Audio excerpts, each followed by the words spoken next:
আপনার বস্তার মধ্যে টাকার বান্ডিল সেগুলো প্যাকিং করা হচ্ছে সবাইকে দেওয়ার জন্য। গতবার তো সে টাকার খেলা দেখাইছে, তারপরও তো সে জিততে পারে নাই। সেখানে নিপুণ আপু তো কম তামাশা দেখায় নাই। দীপজল সাহেবকে যদি বলতে পারে তুই বল, তাহলে অবশ্যই তার হাত আছে। আমি যখন মামলা করে এসে সে এখানে বসলো, আমাকে বলে রিয়া এই চেয়ারটা এতই সোজা পাওয়া আমার 3.5 কোটি টাকা খরচা গেছে।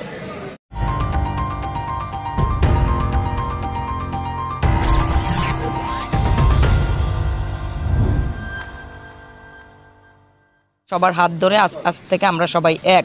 সেখানে কিন্তু নিপুণের হাতটাও ছিল, তাই না? হ্যাঁ, মিলেমিশে কাজ করব। তো যে রিটে আমরা দেখলাম, সেখানে দেখলাম যে দীপজল সাহেব নাকি টাকা লেনদেন করে ভয় ভিত্তিক দেখিয়ে বিভিন্ন রেচুটে নিয়ে এবং ডাইরেক্ট নাম বলা হয়েছে যে মধুমতি মডেল টাউনে সাভারে, সেখানে নিয়ে আর্টিস্টদেরকে টাকার প্রবণতা দেখিয়েছে, ভয় দেখাইছে। আসলে এরকম কিছুই হয়নি। আপনারা পেয়েছেন কিনা টাকা? না না না, আমরা তো টাকার জন্য লড়িনি ভাই। দীপজল ভাইকে আমরা নিজেরা এনেছি যে ভাইয়া আপনি দাঁড়ান। আমরা তো অনেককেই দেখলাম শিল্পীদের জন্য এটা করবে, ওটা করবে, এই করবে, সেই করবে, অনেক কিছু বলেছেন।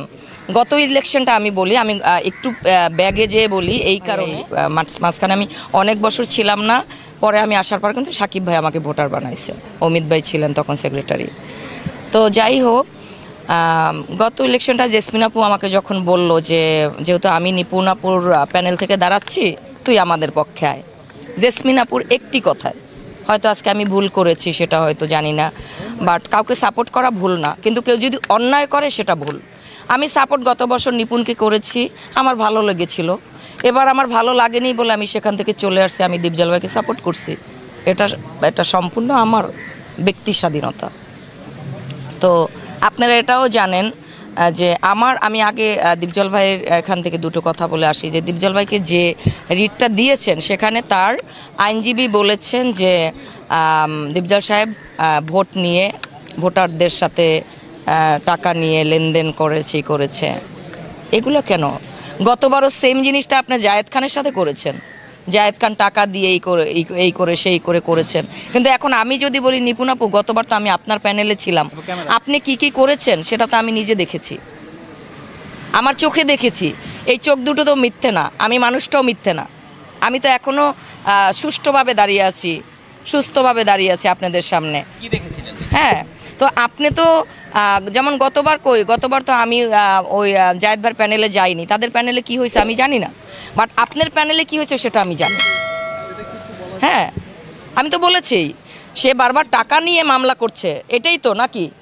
আপনারা বলেন, আপনাদের মুখ থেকে আমি শুনতে চাই। আপনারা একটু বলেন। সে কিন্তু বারবার সেই একই জিনিস নিয়ে কাজ করতেছে। গতবার করেছে জায়েদ খানের সাথে, সে ভোটের জন্য টাকা দিয়েছে সবাইকে, সেটা নিয়ে রিট করে মামলা করে অবৈধভাবে 2 বছর এই চেয়ারে ছিলেন সে অবৈধভাবে। কারণ গতবারে কিন্তু জায়েদ খানই জিতেছিল, সে পাশ করেনি। সে গায়ের জোরে হোক, কার জোরে হোক, কোন লম্বা হাত হোক, কারো না কারো তো আছেই তার পিছনে, ব্যাকিং আছে, নাইলে সে এটা করতে পারে। হ্যাঁ, সে হাতটা বললাম না, সে হাতটা তো আপনারা জানতে পারবেন, টুডে অ্যান্ড টুমোরো জানতে পারবেন। হ্যাঁ, না ওই হাতটা ভাই, ওই দীপজল ভাইকে কালকে কি বলছে, তুই বল আমার হাত, আমি কোন হাত, আমার হাত লম্বা কারে দিয়ে করতেছ, তুই বল। দীপজল সাহেবকে যদি বলতে পারে তুই বল, তাহলে অবশ্যই তার হাত আছে। দীপজল সাহেবের মতো একজন স্বনামধন্য মানুষকে যদি সে এই ধরনের কথা বলতে পারে, আমি তো একটা পুঁটি মাছ ভাই, তাই না নাকি? আবার অনেকে বলতেছে ভুয়া ওই দেন পাশ দিয়ে বইলা যাইতেছে। হ্যাঁ, তো আমার কথা হলো যে যেমন গতবার আমি একদম খুলে বলি, তার জন্য যদি আমার জেল হয়, ফাঁস হয়, বা আমাকে নিপুণ আপু ক্ষতিও করে, বা আমার রাস্তাঘাটে বিপদ করে, বা আমাকে মাস্তান দিয়ে সন্ত্রাস দিয়ে উঠাই নিয়ে যায়, আমাকে গুম করে দেয়, আমি একদম এই ক্যামেরার সামনে এটা বলতেছি। গতবার তো সে টাকার খেলা দেখাইছে, তারপরও তো সে জিততে পারে না। হ্যাঁ, চেয়ার কিন্তু পেয়েছে, তারপরেও না বলো লোপা আপু, তুমি বলো। অবৈধভাবে পেয়েছে, সে বৈধভাবে তো চেয়ার পায়নি। গতবার কি সে টাকা দেয়নি? সে ওই যে আমি বলি এই যে কি কমপ্লেক্সটা ওটা, এই যে এখন কি বলবো, সে সম্মানীয় স্বরাষ্ট্রমন্ত্রীর যে বিল্ডিংটার যে ওখানে হাতির ঝিলে, হ্যাঁ, পুলিশ ওই হাতিরঝিলের ওখানে পুলিশ হ্যাঁ, পুলিশ পাশে যে বিল্ডিংটা, সেখানে নিপুণ আপু তো কম তামাশা দেখায় নাই। প্লাজা তো আরেকটা। পুলিশ প্লাজা না, না উনি বলছেন এটা হলো পুলিশ প্লাজা, মধুবাগের পুলিশ পাশে, প্লাজা তো আরেকটা। গত বছরে মধুবাগের পাশে যে আমরা যে ওখানে গেলাম, হ্যাঁ, হ্যাঁ, গেলাম। তো লাস্টের দিক দিয়ে যে সে যে আমি না অবাক হয়ে গেছি যে কি রে ভাই এগুলা কি করতেছে, মানে আপনার বস্তার মধ্যে টাকার বান্ডিল সেগুলো প্যাকিং করা হচ্ছে সবাইকে দেওয়ার জন্য। কিন্তু গতবারকে আমাকে আপনারা ডেকেছিলেন সাক্ষাৎকারের জন্য কেউ, বা আর কেউ আসছিল আমার সামনে সাক্ষাৎকারের জন্য, বা যে জায়েদ খানকে মামলা দিয়েছে কই, তখন তো আপনারা কেউ আসেন না ওই প্রশ্নটার সময়, তখন আসলে হয়তো বলতাম। এখন আপনারা আসছেন বলে বলেছি। এখন আপনি প্রশ্ন করতে পারেন আপনারা আগে কেন বলেন না টাকার ব্যাপারটা, আগে জিজ্ঞেস করেন নাই, বলিনি। প্যাকেট পেয়েছিলেন আপনিও? কার? আমি তো দলের, আমি প্যাকেট দিয়ে কি করব? কই আমি তো দীপজলার প্যানেলে, কই আমি তো বলতে পারবো ইফতার ছাড়া আমরা তো কিছু পাইনি। শুনেন, একটি মাস আল্লাহর নেয়ামতের মাস, 30টা দিন ইফতার করানো সবাই পারে? এটা দীপজল সাহেব করিয়েছেন, কারণ সে ভেবেছিল যে আমি তো প্রতি বছরের ইফতার পার্টিটা আমি আমার এলাকায় দিই, তার এলাকায় সে দেয় 200, 250, 500 মানুষকে সে খাওয়ায়। তাইলে এইবার আমি যেহেতু আমার ইলেকশনে চলে আসছে, এইবার ইফতারটা আমি আমার চলচ্চিত্রের এফডিসিতে করেছেন সে। এটা যদি তার অপরাধ হয়ে থাকে, এইটাই তার অপরাধ? এইটাকে টাকা লেনদেন বলতেছেন নিপুণ আপু?